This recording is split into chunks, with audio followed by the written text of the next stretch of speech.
Good morning. I want to welcome everybody to today's session, iDentify, AI application to images for fieldwork and engineering. I also want to welcome everyone to this year's conference. We're glad you're here. We hope you get a lot out of this week and enjoy our new virtual platform. Because this system is new, I want to make sure everyone's familiar with it. On the right side of your screen, in every session, you're going to find a chat area. There you can have an open dialogue with other attendees. Each chat area is specific to each session. If you do want to chat about the main event, you can go and do that on the homepage. There we welcome any general event comments, or if you just want to tell the team here at Minsait ACS what a great job we're doing, you're welcome to do that there. Also, on the right side of the screen is the Q&A area. If you have a question for today's speaker, please post your questions there. Please don't put them in the chat so we can monitor them a little bit easier. Also, we will answer all of your questions at the end of this session. All the sessions are being recorded and will be on demand within 24 hours. If available, if you scroll down a little bit, just below the presentation area, you'll find any relevant downloads for this session. Your speaker today is Giovanni Polizzi, the VP of Sales and Marketing for Minsait ACS. Giovanni is an experienced energy industry professional with a degree in aerospace engineering and a postgraduate diploma in renewable energy technology. He's an energy enthusiast, collaborating with the energy sector to shape the utilities of the future. He's consulted internationally on IT systems, business process transformation, smart grids, transactive energy, industrial IoT for utilities, distributed energy resources, and conventional power generation. Giovanni, you ready? I am ready. Thank you, Delena, and thank you to everyone for participating in this presentation. I'm pretty excited to show this presentation. Something new that we are starting to show here in the US. It comes from an experience we have had in Europe. And so I'm pretty excited to show this, the application of artificial intelligence to images for fieldwork and engineering. So let's start by advancing. So this is a smartphone technology, and the use of artificial intelligence helps to recognize network assets, right, in customer devices in a completely new way. This is basically the result of this project that started 2 years ago in Scotland with Scottish Power, part of the Iberdrola group. And we will see the results. We'll see what the problem that it addresses and how these problems have been resolved. First of all, let's see the problem it addresses. So from a utility point of view, there's a labor-intensive inspection, certification of electrical assets and clients' devices at their premises. Basically what is happening that there's a lot of history of installed devices around the network, and whenever an electrician or an electrical contractor or even the utility has to inspect these premises, then there's of course pictures are taken, and then documentation has to be filled in, and finally after the inspection certification is to go through the entire workflow. And this is Scottish Power was finding this was particularly labor intensive. There's a lack of documentation when people are in the field in terms of standard and safety that they have to apply when they're doing electric works, especially joining cables, for example. We'll see an example of that. And there's a lot of false alarms from customers. Basically, sometimes they say there is one electric cabin, there's damage on the streets, they don't have any power. And when the technicians go out, the crews go out, actually they discover, for example, the electric cable is not actually the electric cable, it's from the telecommunication company. So there's one of the problems that we tried to address was that. And from the installer point of view, so the electrical contractor, those that have to install photovoltaic panels of electric vehicles or heat pumps at customer premise, residential and industrial. Generally, when they go and there's a lack of knowledge of all the installation, for example, where the location is, condition and suitability of a particular cable head, for example, there is definitely an availability on site of documented procedures and safety standards, again, during electric works. And then the long and paper-based and labor-intensive communication with Office for Certification and sign-off. Once information was taken from the site, it had to be sent for the utility, for example, to do an upgrade of the service, and that would require a number of communications. So we got two sides here, one on the utility side, but the other also the communication and relationship with the electrical installer. Let's see what the application is called iDentify. So the first thing it does, of course, collects information about connected devices and of residential customers. This is the first use case that has been implemented because of the large number of devices out there, and of course because of the very heterogeneous population of devices. I mean, if you think about it, in Scotland, there are devices that have been installed the last 50, 60, 100 years maybe. So there's an entire population of very, very old devices. We'll see some interesting pictures afterwards.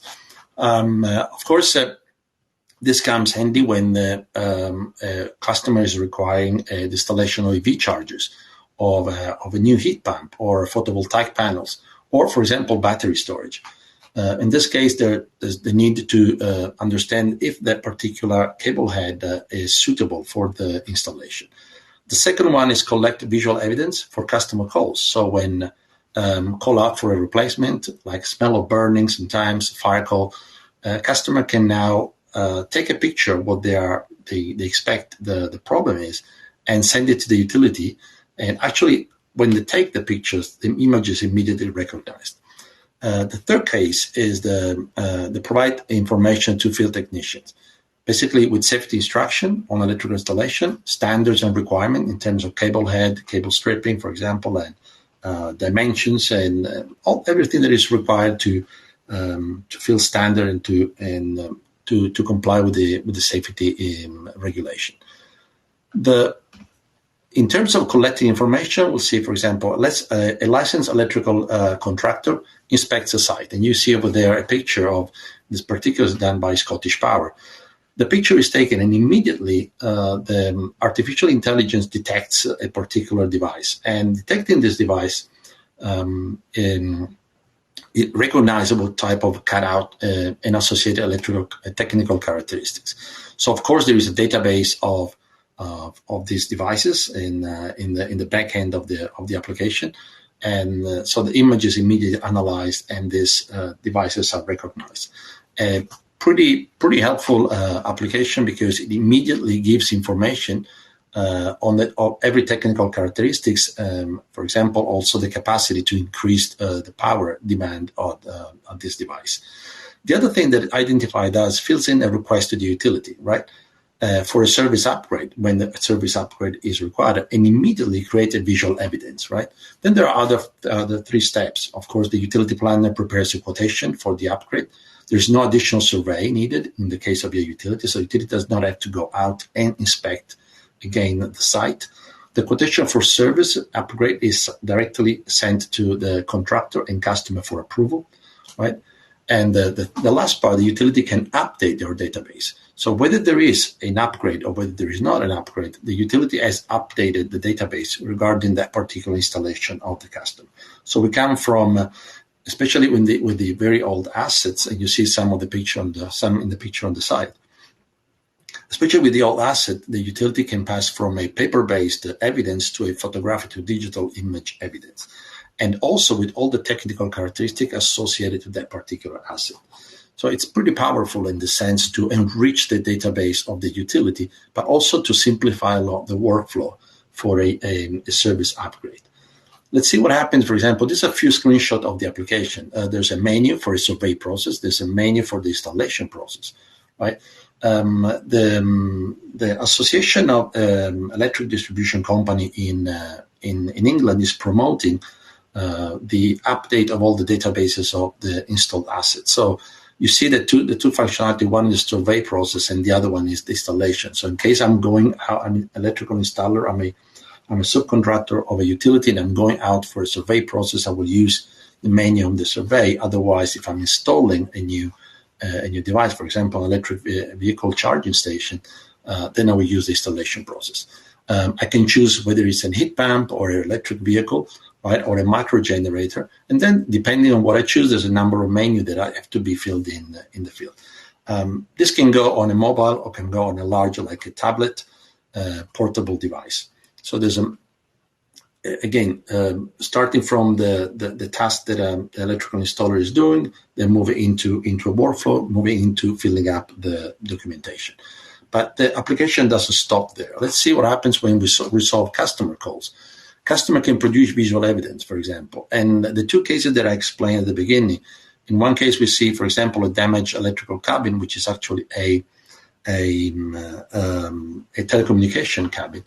Of course, this is a mobile application, so it has to be downloaded. In the case of customer calling, the utility does not require the customer to actually download, but the customer receives as a mobile phone a text message that opens a web page. They can actually take the picture, and immediately the picture is recognized and sent to the utility. And then the customer will receive a message basically telling what to do in case, for example, just the fuse box or the switch box, one of the switches that is in off position, or for example, a damage in the outside, right? And it will tell, for example, call the telecommunication company. This is not an electric cabin. So in case no power, in case of damaged cabinets, or in case of down power line, for example, this becomes a very, very powerful tool to communicate with the customer and to know exactly where the damages are and where the repair work is to be done. So the artificial intelligence recognizes at the moment open switches and telco cabinets, of course, and inform the customer accordingly. And then the customer, of course, is advised on the steps that he has to take to, for example, keep away from power lines and wait for crews. And the utility always stores visual evidence, right? And can send that information to crews for repair work.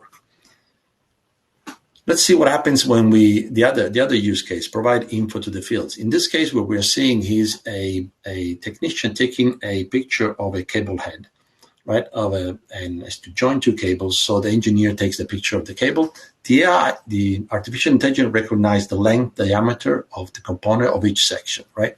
Of course, it does use some reference point to calculate the dimension.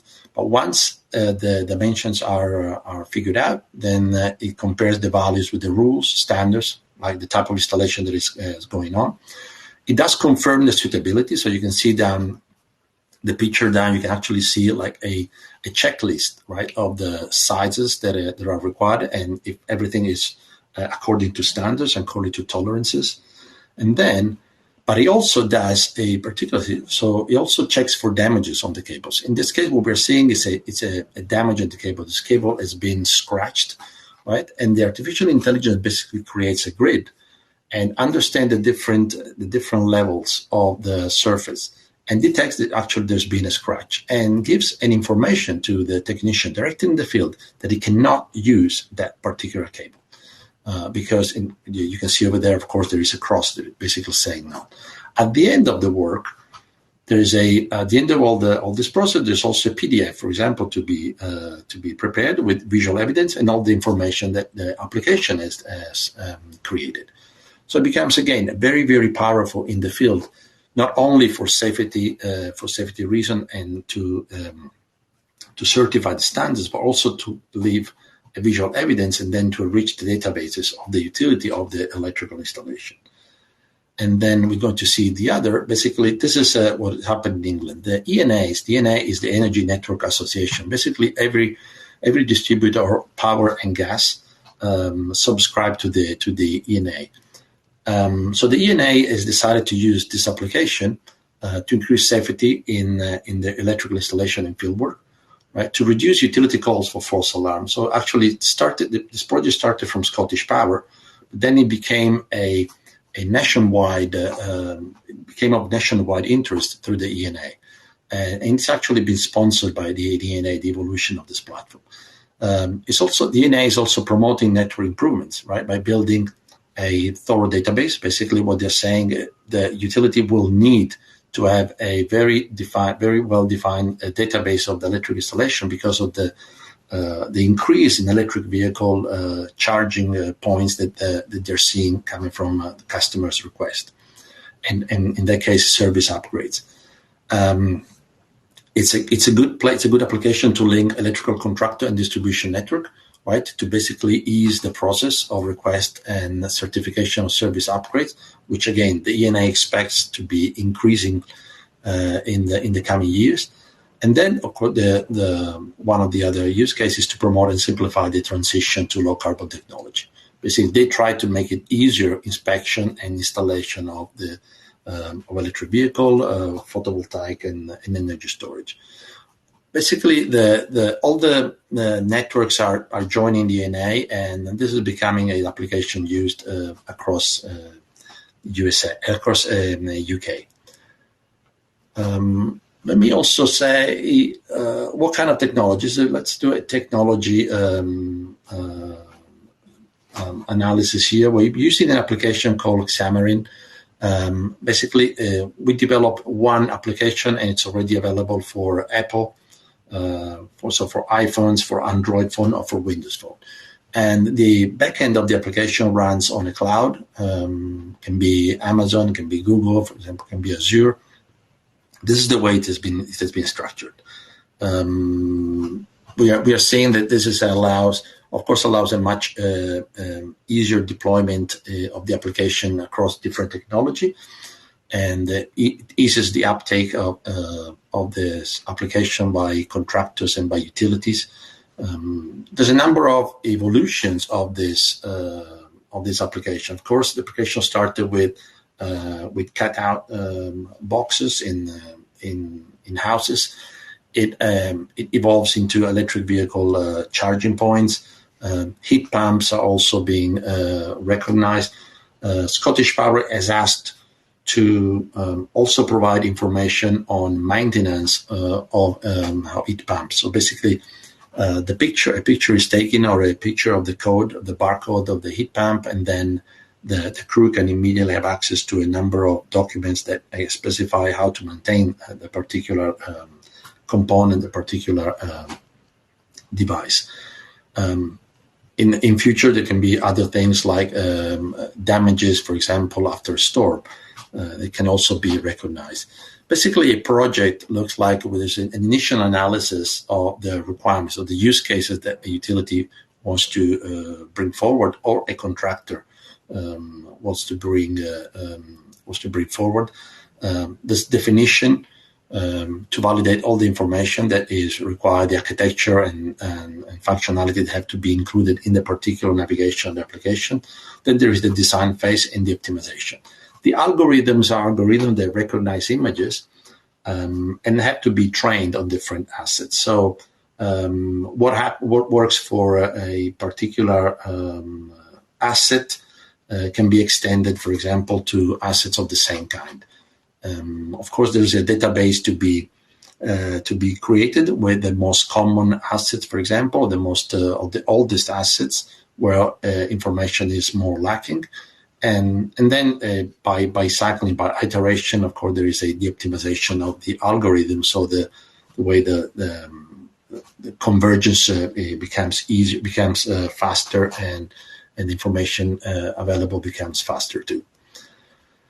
So what is there for a utility or one of our customers here in the US? Of course, any utility can reduce call for false alarms, false outages. If this may be a problem in your particular organization, think about a reduction of whatever, maybe 10%, 50%, and what the cost of that, or what the savings in that reduction may bring. Neighboring cooperatives, for example, in a regional area, can share the investment and leverage iDentify for customers and contractors in the territory. So it doesn't have to be only one utility. It can be a collective effort. So the larger, the better, of course, and especially if the technology deployed in the field is similar in that particular area, or those contractors are particularly used to work on kind of technology. Think about the saving in the workflow that can come afterwards. iDentify can be used during and after storms to document damages and expedite restoration of services. There's a visual image, of course. Other situation can be recognized. Other typical damages can be recognized easier by the artificial intelligence, and that will give a lot of information to the crews before they go on site. Uptake of electric vehicle chargers and energy storage. If you're seeing in your organization that the customers are asking more for EV chargers and energy storage, that of course the entire workflow of authorization can be accelerated, and faster inspection, of course, and the authorization process can be eased. And then the new use cases can be developed for electricity.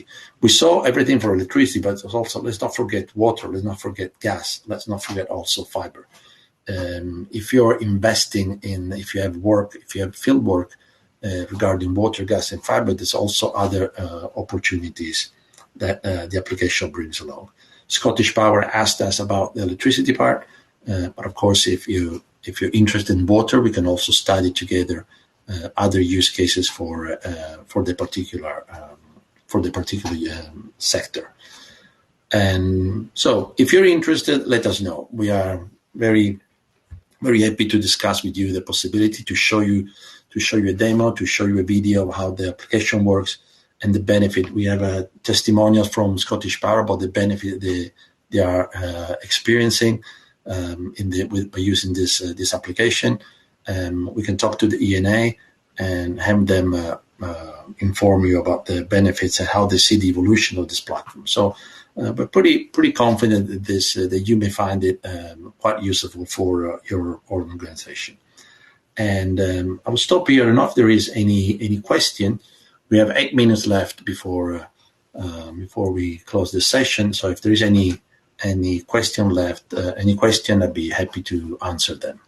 Yeah, Giovanni, it looks like we've got a couple of questions that have come in. And again, if you guys have any questions, just go over to that Q&A tab, hit that Ask a Question button and send them our way, and we'll get those answered for you now. The first one that came in is, can this application be used for assets in the U.S.?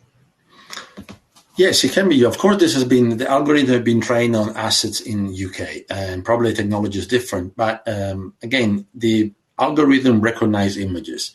And so we have to feed the algorithm with images of assets which are typically installed in the US, especially the very old ones where there is less documentation. And then the algorithm will learn. Bear in mind that Minsait has experience in doing visual image recognition in a lot of different fields. For example, we're working with the insurance or with a car rental company, and basically by inspecting when you end in your car, basically by inspecting the car around with a mobile phone, whoever receives that car immediately recognizes there is scratches in the paint or bumps, for example. So we come from a large experience in image recognition, and this has been applied to, in particular, in Scottish Power in UK, but it can be absolutely transferred in the US. And after I would say, about 2 months of training of the algorithm, then they are ready to go. And the algorithm will improve whenever a new asset comes in and wants to be recognized. Then the algorithm will learn and will apprend on the new assets. Awesome. All right. Thanks, Giovanni. One more that we got is, what happens when there's no cellular coverage? That's a good question.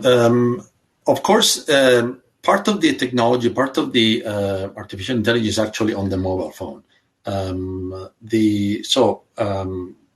Database and things can be actually stored in the mobile phone, and the algorithm can still work. Of course, it cannot bring back all the information, for example, associated with technical characteristics or the documentation. But send out information. Once the cellular coverage is restored, then automatically the application sends back the information and downloads the information that is required. So it will be very much if someone is underground, for example, doing work, and it has to go up where the field is available, and it will update all the information. Then it can go and continue the work where the coverage is not available. Okay, hopefully that answered that for them. Now we've got one. What's the probability for AI analysis being wrong? I don't have a number about that. Good question. I don't have a number about that. Basically, if it does not recognize, it will say that there is not recognized. I didn't show it, but one of the things, for example, the AI says this particular asset is not in the database, and in that case, we'll send an alarm, and there will be a new object to train the algorithm on. Regarding that, the AI recognizes something different from what it's actually taking. Again, I don't have a number about that. But normally before an algorithm is released in the field, there's a lot of testing done before, and when the percentage is pretty high in terms of success, that's when it is released for use in public, so to the public. There can be maybe a possibility of the algorithm not spotting everything right and then sending, for example, an alert to a supervisor, and the supervisor basically approves or not, and that will be a network control that regarding the algorithm. Okay. One more. How many types of assets can the application recognize? As for now, quite a large, I don't exactly know the number, but quite a larger number of cut-out are recognized already. The number of recognized assets always increases as the algorithm are trained to recognize other things. There is a first selection, of course, when someone is taking a picture, has to select what kind of assets is taking a picture of. So it's not a blind search. It has to select and then point the camera to that particular asset. And so there is a first selection of that. And as algorithms get trained, the number can increase and has to increase to basically to be more useful. Okay, it looks like we've got one more, unless more sneak in along the way. How long does it take to have the application working in the field? The project, when they started, I think it took 6 months for the first proof of concept. But of course, at that time it started as a basically testing if the algorithm were working or not. There was a lot of testing of technology, which one would be best. I would expect this to be much faster now that there is experience and the application is already consolidated. So in this case, it would be basically recognition of basically teaching the algorithm. If the workflow as it is considered applicable, then it's even faster. Otherwise, we would probably have to change the workflow. So those two menus that you were seeing with the mobile phone, that would have to be maybe changed. Part of analysis, I would say between 4 and 6 months, the application could start to work in the field and learn from and at least have already a number of assets, the most common, already available. Very good. All right. Well, thank you, Giovanni, and thank you, everybody, for joining today's session. Do be sure to look through the sessions menu on the left to make sure you've added everything that you wish to attend today or that you might want to catch on demand. Also, do take a moment to check out our event sponsors in the exhibitor area. These sponsors are the reason we could bring you an interactive virtual conference this year at no additional cost, so make sure you go show them some love. Thanks again. Goodbye, everybody. Goodbye.